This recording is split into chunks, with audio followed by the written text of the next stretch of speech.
In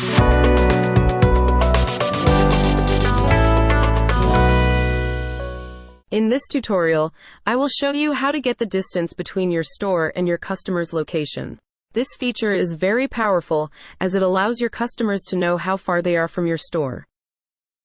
To achieve this, we need to make an API call that helps to calculate the distance between the two locations. Also, it is very important to know the latitude and longitude of your store. You can easily get the latitude and longitude by searching your store on Google Map.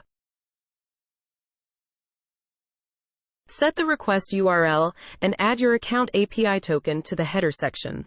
Please note that this is a post request. In the body section, you need 4 important parameters.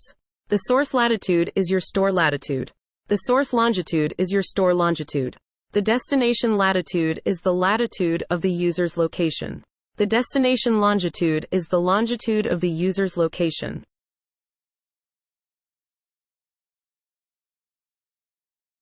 The response body shows the value of the distance between the locations in meters and miles.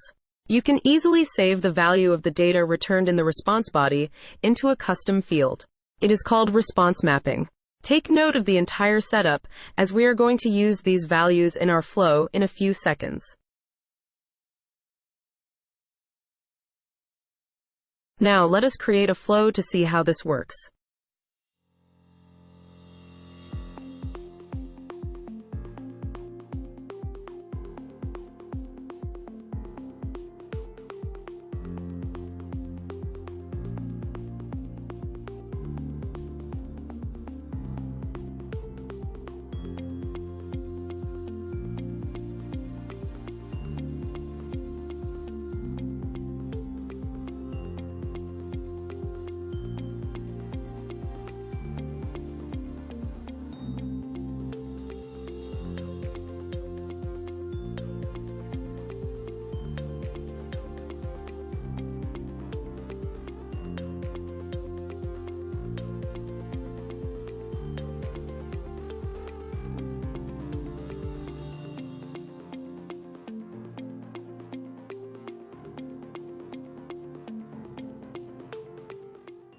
Here we come to the end of this tutorial.